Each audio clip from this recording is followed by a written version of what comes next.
ए भोला के मायारू गजानन गौरा मैया के दुलरवा घरो घर में तोरे बसेरा तहीं शुभ लाभ के देवता।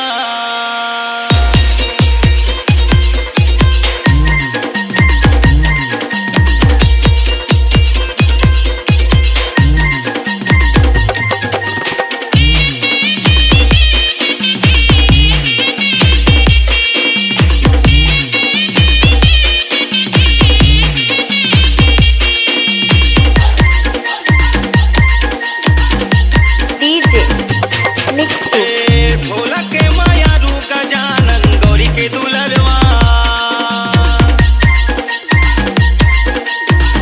घरों घर में तोरे बसेरा शुभ लाभ के देवता।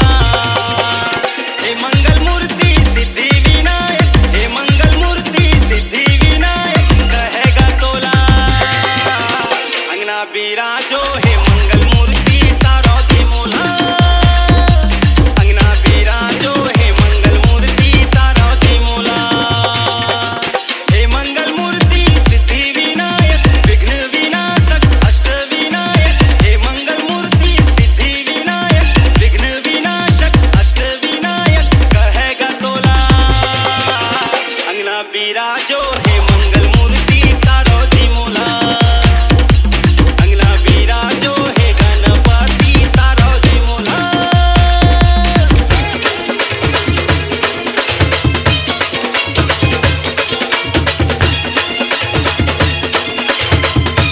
DJ Nikku.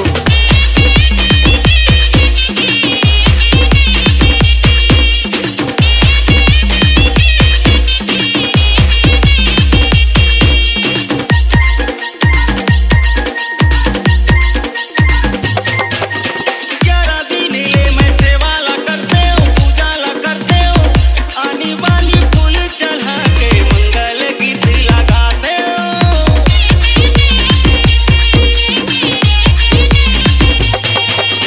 11 दिन ले मैं सेवा ला करते हूँ, पूजा ला करते हूँ, आनी बानी फूल चढ़ा के मंगल गीत लगाते हूँ। हे मंगल मूर्ति सिद्धि विनायक विघ्न विनाशक अष्ट विनायक कहेगा तोला अंगना बिराजो। हे मंगल मूर्ति तारो दी मोला अंगना बिराजो। हे गणपति तारो दी मोला।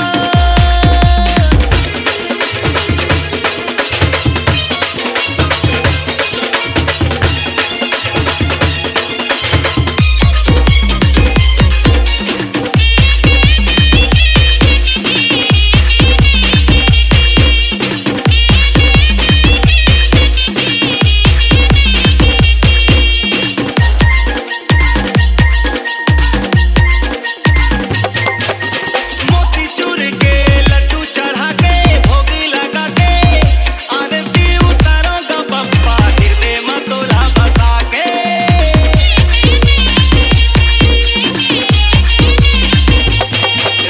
मोती चूर के लड्डू चढ़ा के भोग लगा के आरती उतारो गा बप्पा हृदय में तोला बसा के।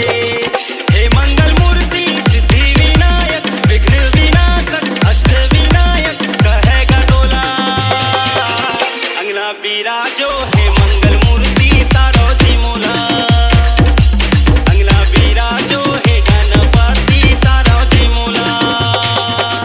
हे मंगल मूर्ति सिद्धि विनायक विघ्न विनाशक अष्ट विनायक। हे मंगल मूर्ति सिद्धि विनायक विघ्न विनाशक अष्ट विनायक कहेगा तोला अंगना बिराजो। हे मंगल मूर्ति तारो दी मोला हे मंगल मूर्ति अंगना बिराजो तारो दी मोला अंगना बिराजो। हे मंगल मूर्ति तारो दी मोला अंगना बिराजो।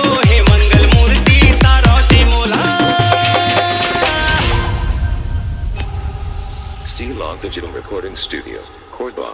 Contact number 99071192115.